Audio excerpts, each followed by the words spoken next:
Hello, welcome to Reel Film Snobs. I'm Angela Yeager, and we have an exciting episode for you today. This is our top five movies, best five movies of 2022, and very excited. Ernie Quiroz is here with me again. Welcome to the show, Ernie. Ernie is excited to be here as well, I'm sure, to talk about his top films of the year. We just presented in the last episode our 10 through 6. Now we're going to break down the top five for you. These could have been in any order for me, honestly. I kind of went with, I kind of just, I don't know, I just kind of mixed it up a little bit and tried to select some films I thought maybe were a little overlooked, to be honest, because there were a lot of great films in 2022 that I felt like nobody or not nobody. Obviously, some people saw them, but that were a little overlooked. So I kept that in mind as I was putting together my list. So we'll kick it off with my number five film, which is Tar by director Todd Field, a film I absolutely loved. I did get to see it. On the big screen, thanks to our local art house theater here in Salem. Again, another movie that is maybe a little divisive, not for everyone. Definitely a music heavy movie, exploring power dynamics around the topic of abuse and it's interesting because there was some later on in this film as the marketing for it played out, there were some criticisms of it because the main character played by a magnificent Kate Blanchett in one of the great performances of her career, which is saying a lot because she's had a lot of great performances. um, that the film was maybe anti-feminist in some way. I totally disagree with this accusation. I believe that the film is using a female character to explore this issue rather than a more typical person you might see, like a Harvey Weinstein, because they're trying to explore the fact that this is often about power dynamics.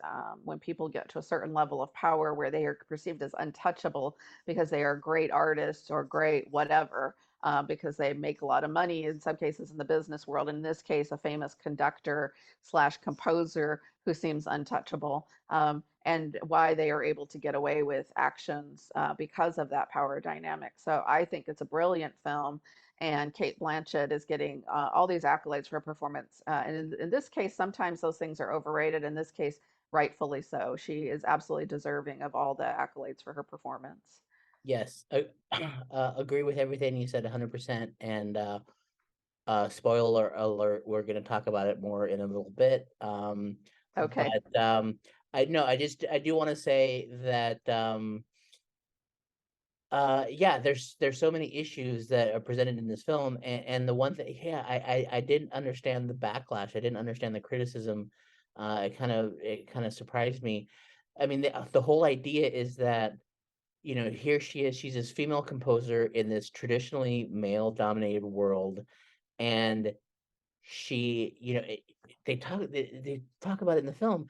She basically falls into the same trap. She, as all other male composers of this sort of, you've given this position of power, and what are the trappings of power, and she falls into those same exact traps. And here she Hmm. is. She's trying to work. She's in this quote unquote man's world, and she's trying to come in, and she's doing every. She's basically emulating the pattern that she saw, of what that means to be a male composer, and she's just replicating all the bad with the good. That. Right. Yeah. It gets back to the old adage of absolute power corrupts absolutely, right? So it's like that I think he was very purposeful in making this a female character and a lesbian because he's showing it's not anti-feminist. It's showing that this is about power structures and dynamics, and it is still about patriarchy, right? Because she's in this male-dominated field, and thus, in order to compete at that level, she has to, in some cases, she doesn't it isn't stated that way, but she starts to replicate male behavior in these power structures. And Yeah, so I exactly. absolutely think people that are accusing it of that are missing the mark. But Exactly. anyway, so we'll move on Okay, to your so number five. my number five is I'm sticking with a documentary trend and sticking with my idea of maybe elevating a film that people haven't seen that they need to see. We talked about it in another episode. It's called Riotsville, USA. This was in Yeah. our Hidden Gem episode. This is, which I think is on Hulu, if I'm not mistaken. It is available on streaming. For people that didn't see that episode or aren't familiar with the film, this is a documentary that sort of traces the origins of police brutality and the militarization of the police. This was done in the 60s, sort of in the wake of the civil rights, riots and things like that. Uh, this is the way the film is done is sort of one of my favorite trends in documentary filmmaking, is that it's sort of like this archival, almost a found footage type film where there's not a lot of talking heads, there's not a lot of voiceover. It's sort of presented, um, you know, without comment, and it's sort of us up to us, the viewers, to sort of put all the pieces together. And so what happened was, in the wake of the civil rights riots, a lot of police units in the country started training um, to suppress in riot suppression, and were trained by the military, and received military grade equipment for riot suppression. And these sort of these towns were built, these like a little fake, like a movie set, where they could sort of practice their riot suppression. And so you had police officers, they were doing like these exercises where they would have these like sort of fake riots, and they would film them to sort of analyze of like what worked and what didn't work. And these little sort of movie set towns, they were called, jokingly, sort of called Riotsville. And so that's what we see in this film, is we see these film footage of these exercises where these police officers do these sort of mock riot suppression exercises. Um, but there's a whole nother narrative strand to the film, that we could get into, but we talked about it in another episode, and I know, Angela, you really liked it too.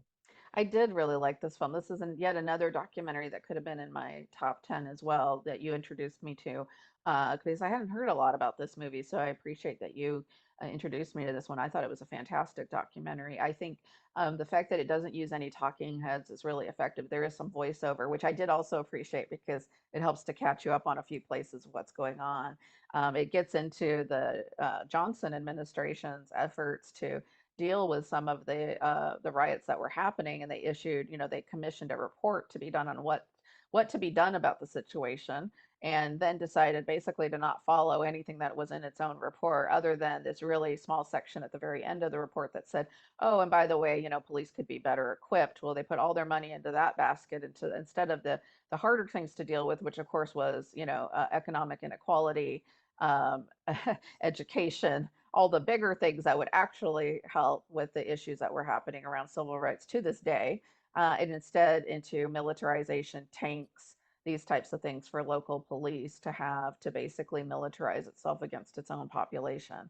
And so I found it absolutely riveting and a great movie. I actually made a comment, I think, on the show at the time, and I still believe this, that this is a movie that could be required viewing in any high school history class, or yeah, Yeah, civics that's the class. thing. It made me so angry when I did watch this film, because yeah, they talk about this Kerner report, which I had no idea was commissioned and existed Right. by Lyndon Johnson.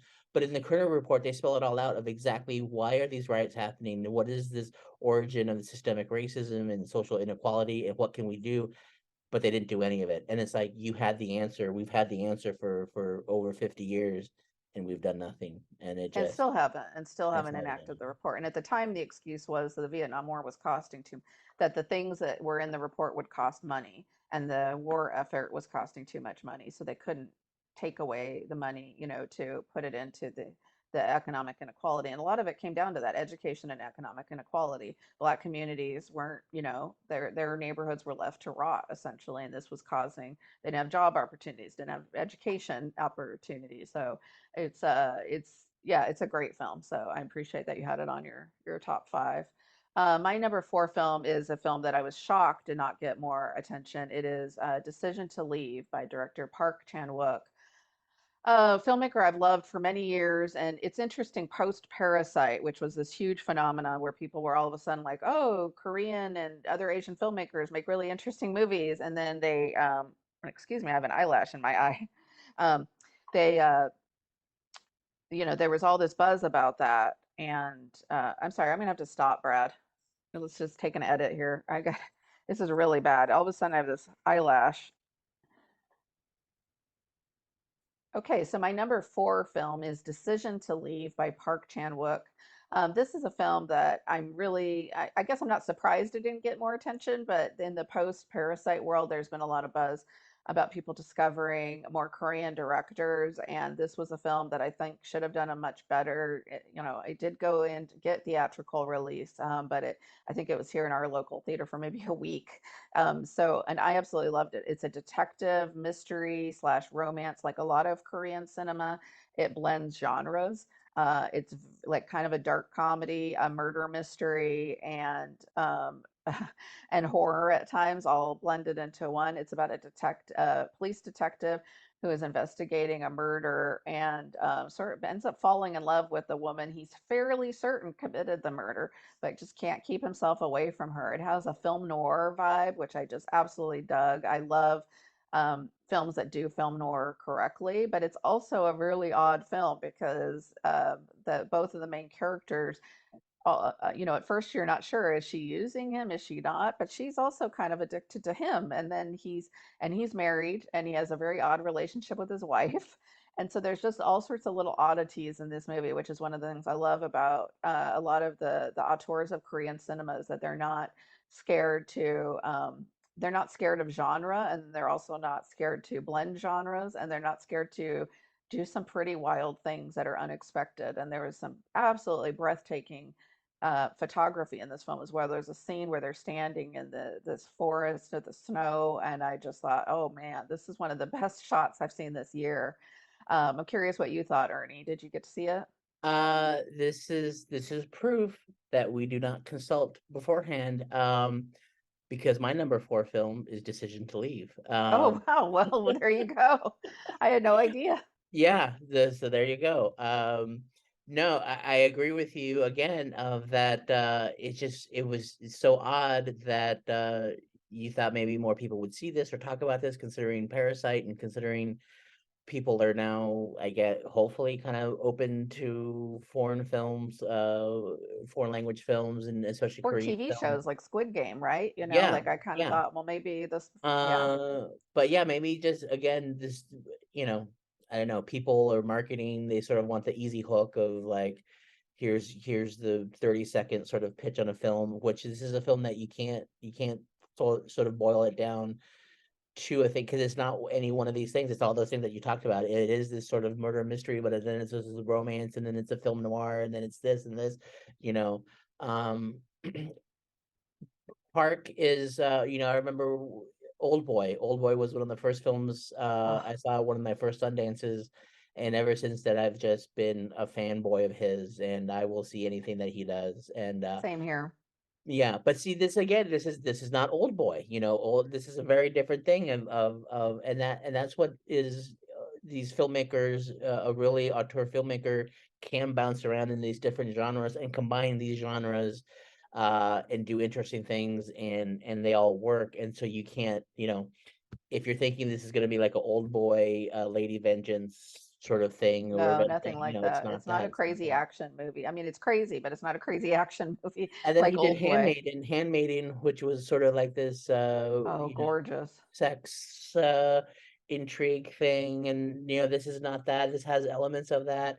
Yeah. So I mean, he is a masterful filmmaker, just at the peak of his game. There were so many things, like you said, cinematography. There was these elements, these moments of sound design of where Uh, it's so even hard to describe because it was just the way he connected things together and the way he would use sound to bring you into the story. I mean, he's an amazing filmmaker.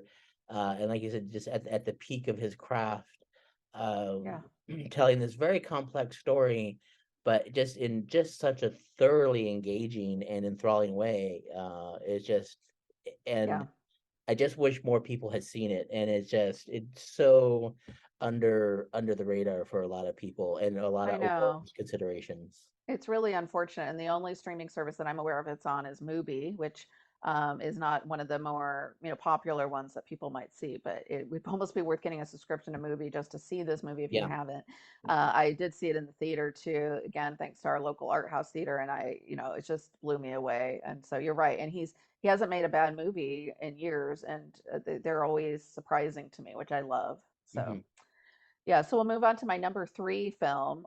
This is another one I saw at Sundance online and fell in love with, rewatched, still love it. It has one of the best soundtracks of the year, A Love Song by director Max Walker-Silverman, a movie that completely caught me by surprise, and a romance of sorts, but also a character study with the great character actress Dale Dickey. Playing a weathered woman who goes back to a remote area of Colorado, actually near Telluride, which is where the filmmaker grew up. It's a directorial debut, which I also love. I love when there's a filmmaker that just comes out with something really surprising and original that's also personal. She goes back to this remote area to see if she can reunite with a person she once loved, and she's just sort of waiting there for him to arrive. And the love interest is played by the great native actor Wes Studi, in a terrific performance as well. So it's basically he wrote this movie for Dale Dickey, and he wanted to make a movie with great character actors as the leads. And so, as you can imagine, that results in some terrific performances. If I was making the Oscars, she would be nominated for Best Actress, along with Sarah Polley being nominated for Best Director. But that will probably never happen. Not a lot of people saw this movie. It did get theatrical distribution very briefly, sort of like Decision to Leave. I think it was in and out in maybe a week. And she has this magic radio that she has in her little trailer that every time she turns it on, it turns to exactly the right song for the right moment that she's feeling. So, did you see Yeah, this one? yes, I did. This was a great film, and I again, we're that. I guess we're in the part of the show where we're in agreement 100%. It didn't make my list, only because yeah, it's just there's so many great films.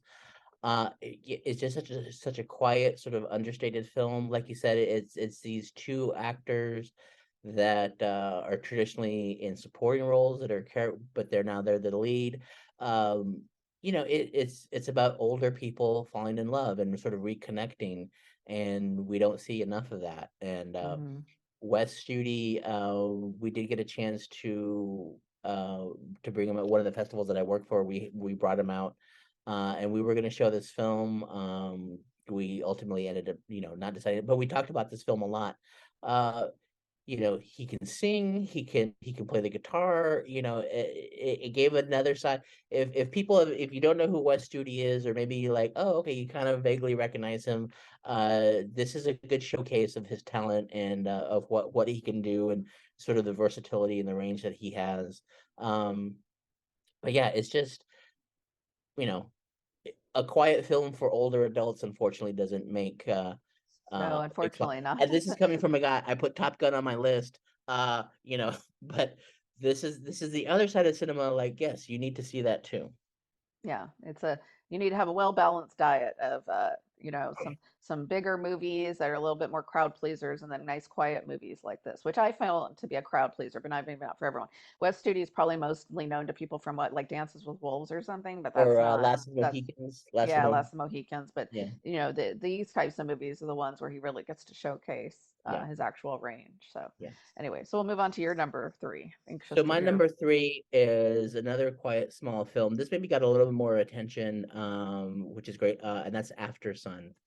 And this is a film I saw at Telluride, and again, this is sort of the trappings of a festival when you're watching 10 films in 3 days, and you're maybe three films back to back to back. And this is a film that I when I first saw it, didn't make that much of an impression on me, and I'm so glad maybe about a month later when it did come out theatrically, I did get a chance to see it again, and I was able to sort of sit with it and sort Yeah. of take the moment, take the time that it needed to sort of process the film. In a festival, you don't really have that luxury sometimes.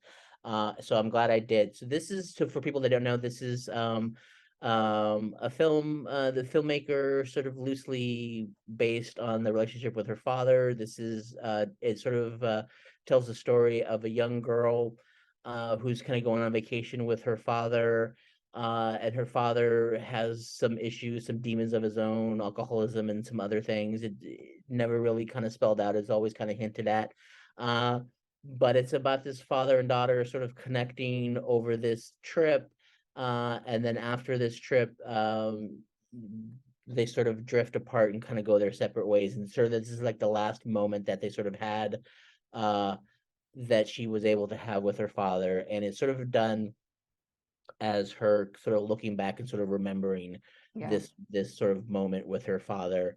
Um, in terms of a narrative, there isn't a whole lot that happens. Again, this is a film where if you're expecting big sort of profound moments, this isn't it.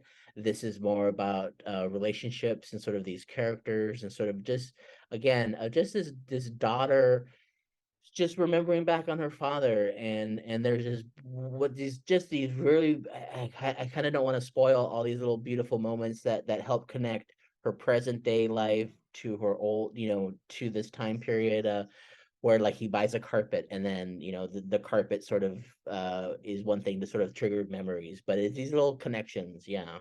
Yeah, it's definitely a film about memories as well. And I was really excited to see that Paul Mescal, that lead actor, got an Oscar nomination. That was a little unexpected, actually, because it's a little movie and he's absolutely terrific in it. And it's another directorial debut, which is really exciting because it seems very confidently made. I Yeah, loved yeah, this this is film. this Yeah. is definitely what a film that first time filmmaker, and you're like, wow, this if this is the kind of film that she makes first time out of the gate, I'm on board with whatever she does next. Right, exactly. Same And here. Yeah. Bowie connection, bonus Bowie connection at the very end. There a great fantastic use of a Bowie song in this little dance scene that Yeah, really hits I home. So, remember that. Yeah, that was yeah. great. Yeah, this one barely didn't make my. This is another one that probably been on like number 12 or something, but it was hard to fit everything in. So I'll move on to my number two film, which is Everything, Everywhere, All at Once.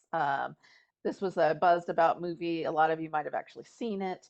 What I feel like is underrated in this movie is some of the great performances because everyone talks about, the high concept stuff, the hot dogs on the fingers and that type of thing. But you have some really great performances throughout this film.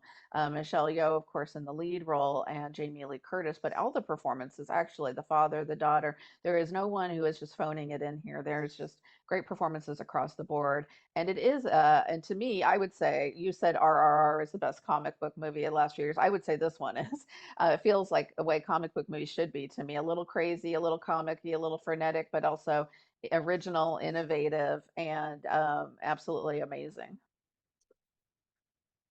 Again, we do not consult on our list, but my number two is Everything Everywhere All at Once. Oh, no, that's amazing.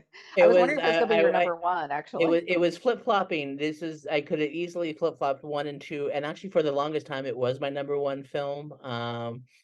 I just flip of a coin that came up at number two. Yeah, everything. I mean, look, what it's all been said about this film. It's an amazing film. I think you said the performances are great. I really like, the comeback story of Kwan. He's going to win the Oscar, much deserved. I love his comeback story. Hmm. Asian representation is great in this film. It's a film about mothers and daughters. It's a queer coming out story. It's every character has their own struggle. It's not just this big flashy thing, but it is. It's fun. There's dildo jokes, or butt plug jokes. There's the return of Jamie Lee Curtis. I mean, there's so many things in this film.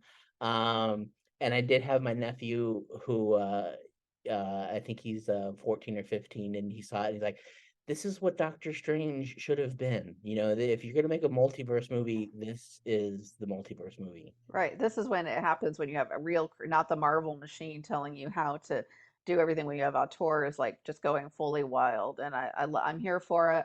I'm here for the resurgence of Jamie Lee Curtis's career, which also coincide with the Halloween movies, of course, doing really well, and this film. I'm here for Michelle Yeoh. So yeah, great, And great this is film. this is and I'm so glad that it did do well at the box office. This is another one that A lot of people talked about maybe older people sort of have finally now come around to it. But I remember when I first saw it, the climax of this film are two rocks talking, where there's no, it's just subtitles. Like this is the climax of the film. Is it's all Yes. silent, with where we have to read these subtitles. I'm like, what sort of mainstream Hollywood movie would ever do this? And of course, it's not a mainstream Hollywood movie. It's this independent A24 movie, and I'm so glad it did break all these box office records, and people And they marketed it correctly. That's and the then thing. yeah. When a movie gets a chance to get in the theaters and then gets marketing and doesn't get just dumped on Netflix, this can be the result. So this is why we need to see movies in the theaters, because this is definitely a movie where people cheered and get together in the theater. So I know we're running out of time. I want to get to our number ones. I'm going to go through mine quickly. I've talked about this film I think 3 or 4 times on the show. I'm going to talk about it again. It's a documentary called Descendant by Margaret Brown. It was my favorite film of the year. I think it's one of the most powerful documentaries I've probably seen in a decade or more. And this is another one that did not get a proper theatrical release, but I have to talk about it. Um, it's so important. It is another one that, if for American history, for Black history, that must be seen. And I don't want to talk too much about it because I've already talked about it on the show several times, but I just want to say go out and see it. It's on Netflix. It's easy to see if you have Netflix, so please see it. Yeah, yeah, no, you're again, you're right. This is a great film, and I thought it would have got more awards buzz or sort of end of year buzz because this seems, I mean, this is exactly, it tells an important story and it's done very well. Anyway, I want to get to my number one. We already kind of talked about it. If you're paying attention, you know what it is. It's Tar. This could have easily been flip flop with Everything Everywhere. Tar, I just do want to say what blew me away with Tar is that Todd Field, this is his first film in like 16 years, and he was a good filmmaker. I mean, I think In the Bedroom, his other films are good films. They're not, I wouldn't say they're great films, but Tar was just, it approaches masterpiece levels of filmmaking, which are just remarkable. I mean, to see what he, that 16-year break, I don't know what he did, but he studied a lot and became this amazing filmmaker. Uh, there's some thriller aspects to it that we haven't even touched on. There's some psychological things going on in this film that a lot of people haven't talked about. There's just so many things, art versus artist, like how can you separate the art from the artist? There's that Hmm. debate.